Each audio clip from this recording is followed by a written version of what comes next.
Welcome everyone to Global Government News. Today is Tuesday, October 19th, 2010. I'm Darko, and in this video, in this news bulletin, I'm going to cover Big Brother, privacy, surveillance, anything of that nature, along with eugenics and any other news that I haven't covered today. I recommend all new listeners and to please go to ggnonline.com. That's my website. It's ggnonline.com. And so here we go. This first one up is from the Washington Post. It's actually from the AP, but anyways, discovery of GPS tracker becomes privacy issue. And this was kind of not really an old story, but it's an older story already. But eventually, when things are just so ridiculous, the mainstream media has to cover them. They have no, I don't know if they have a choice, but I'm just kind of joking here. They have no choice. They must cover it because it's just so many people have become aware of it that they can't really hide it. It's it's out. So they basically put it out there in plain view, and then they'll just basically fix the facts. And so here we go. Yasser Afifi, a 20-year-old computer salesman and community college student, took his car in for an oil change earlier this month, and his mechanic spotted an odd wire hanging from the undercarriage. The wire was attached to a strange magnetic device that puzzled Afifi and the mechanic. They freed it up from the car and posted images of it online, asking for help in identifying it. 2 days later, FBI agents arrived at Afifi's Santa Clara apartment and demanded the return of their property, a global positioning system tracking device now at the center of a raging legal debate over privacy rights. And see, this is where you get, as soon as you hit this part in the story, that's when you know they're starting to fix the facts, because there is no debate. I mean, have you guys ever heard of anything kind of big debate over privacy or GPS on cars or anything? No. Body scanners in airports? No. And you won't. And that's just how it's going to be. It says one federal judge wrote that the widespread use of the device was straight out of course, here we go, George Orwell's novel 1984.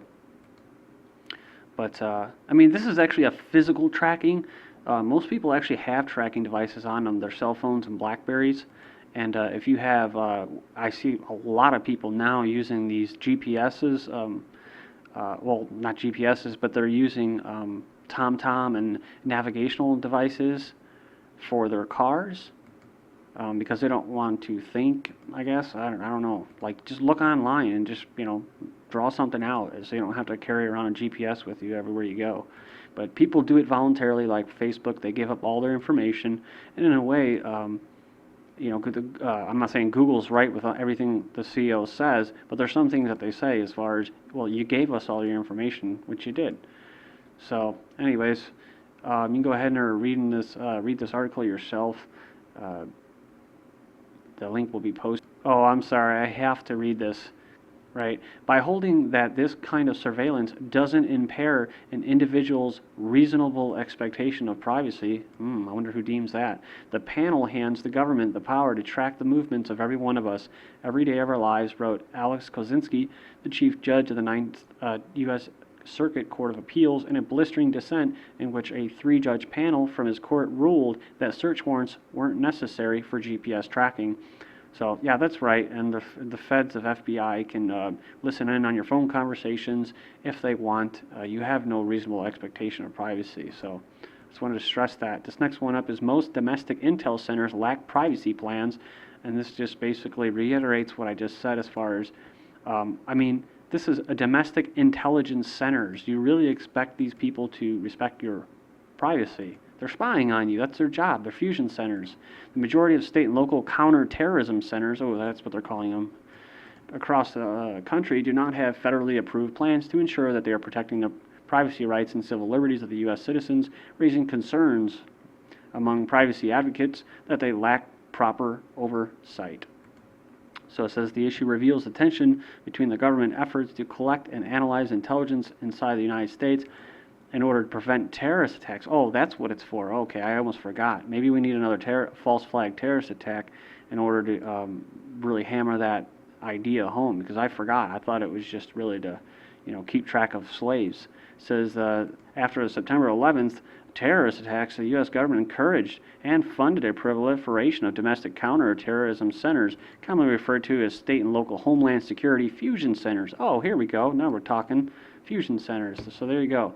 Got to move on. Got more news here. Pilot to TSA, no groping me and no naked photos. Says, my name is Michael Roberts, and I'm a pilot for ExpressJet Airlines based in Houston. And he says that is, I still am for the time being. Says, this morning, as I attempted to pass through the security line for my commute to work, I was denied access to the secured area of the terminal building at Memphis International. I have passed through the same lines roughly once per week for the past 4.5 years without incident. Today, however, the TSA agents at this checkpoint were using one of the new advanced imaging technology AIT systems that are currently being deployed at airports across the nation. Talking about the biometric, or not biometric, but the body scanners. And it says here, these are the controversial devices featured by the media in the recent months. Well, no, they're selling them. That's what they're doing. They're selling the idea of having these things in the airports, and they're testing the public to see how outraged they get. That's what you call counterintelligence, or intelligence gathering, at least. They put out news articles like the ones I just covered, just to see, like the bugged car and that, just to see, how the public react to, further encroaches on their personal privacy. But it says here, these are the controversial devices featured in the media, albeit sparingly, which enables screeners to see beneath people's clothing to an extremely graphic and intrusive level of detail. Virtual strip searching. Travelers refusing this indignity may instead be physically frisked by a government security agent until the agent is satisfied to release them on their way in what is being touted as an alternative option to AIT. The following is somewhat hastily drafted amount of my experience this morning, but also just recently a new development has occurred with the passenger screening process, where now they're going to have full-on groping going on. So as far as the frisk goes, it used to be what was it, front of the hands or back of the hands or something like that. But basically, the frisking now has been deemed, anything goes in the name of security. So the frisking has got worse because people are refusing to go through these body scanners. So then they have to be subjected to that. So they have to increase that amount of how could you call it, embarrassment, or just degrading you. Says it's true, airport body scanners could give you cancer. The new full body scanners being introduced at airports pose a greater skin cancer risk than governments have previously acknowledged, and are especially dangerous to children and pregnant women. A new study has found. The devices known officially as backscatter X-ray machines were introduced after the Christmas Day bomber. And of course, Michael Chertoff, who used to be the head of Department of Homeland Security, has an invested interest in selling these body scanners from basically through the Chertoff group. And this Christmas Day bomber worked for intelligence agencies. They're aware of him, and they didn't, and they basically let him onto the plane because he was part of a covert operation to fight Al Qaeda, if you believe that. But anyways, that happened, and of course after that happened, well, then all the body scanners just went into the airports whether you liked them or not. So and that's why I talk about when they just have to, make situations arise so that they can offer their solution. And it says, after the Christmas Day successfully got an explosive device through conventional airport screening, it says they use up to 8 seconds of X-rays over the entire body to create a three-dimensional full-body image of anything passengers might be carrying beneath their clothing. More than 100 of the scanners have already been rolled out at 32 U.S. airports, and they are being introduced in other countries as well. The TSA plans to have 450 of the scanners deployed by the end of 2010. So see? Look at how many are being deployed and how much money is being made by the Chertoff group because of the Christmas Day Patsy bomber. And it says, a new analysis of the radiation dose delivered by the machines conducted by David Brenner and colleagues at Columbia University found that because the beams concentrate X-rays on the body's skin, the effective dose may be 20 times higher than previously estimated. So we're moving on here. Got a bunch of other news to cover. Federal agents urged to friend people on social networks. So now the CIA and NSA and Feds and FBI and all them, they want to be your friend on Facebook. It says a privacy watchdog group has uncovered a government memo that encourages federal agents to befriend people on a variety of social networks to take advantage of their readiness to share and spy on them. In a response to a FOIA request, the government released a handful of documents, including a May 2008 memo detailing how social networking sites are exploited by the Office of Fraud Detection and National Security. As of Thursday morning, Facebook, Twitter, MySpace, and Dig have not commented on the report, which details the official government program to spy via social networking. And of course, they created those, right? So they helped, DARPA and all them help create these social networking sites, which would extract all this information from you, put it in a database, and know everything about you. And like I said, you do it voluntarily. Other websites the government is spying on include Twitter, MySpace, Craigslist, and all the other ones.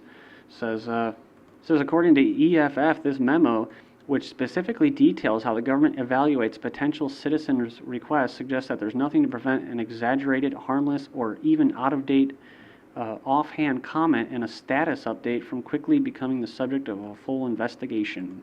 Moving on, regulate internet, says Sarkozy. The internet should be regulated to curb its immoral excesses, according to Nicolas Sarkozy, who made the statement on a visit to the Pope. So now the state is, well, not now, they've always been purveyor of morality. Says there's no liberty without rules. The law of the jungle. Ooh, whoa. The law of the jungle, survival of the fittest, the most cynical. It's contrary to the values of liberté, equality and fraternity. It's counter to civilization, said the president. That's weird that he used that term, that phrase, law of the jungle, because that's what George Bush Sr. Said during his New World Order speech, where he called for New World Order on September 11th, 1991 or something like that. Next article, Canada's privacy watchdog bites Google. Street View cars tapped wireless systems by mistake. Google urged to tighten privacy protection, dump data. Says Canada's privacy watchdog accused Google Incorporated on Tuesday of violating the rights of thousands of Canadians by inappropriately collecting their personal information and building its Street Views service. Moving on here, it says Google's privacy woes extend to Canada, basically what we just covered. Next one up, will birth control, moving into eugenics here, will birth control solve climate change? An additional 150 people join the ranks of humanity every minute, a pace that could lead our numbers to reach 9 billion by 2050. And of course, that's a bunch of pooey, right? Because as long as eugenics is being carried out, that number, there's no way it can go to that number. In fact, we're going to have problems with depopulation, high sterile rates, low fertility rates, and all that other good stuff. It says changing the peak population number alone could save at least 1.4 billion metric tons of carbon from entering the atmosphere each year by 2050. According to a new analysis, the equivalent of cutting more than 10% of fossil fuel burning per year. So if you have a half a brain in your head, you can basically take environmentalism plus depopulation or population control or eugenics, and that's what you're going to get out of this.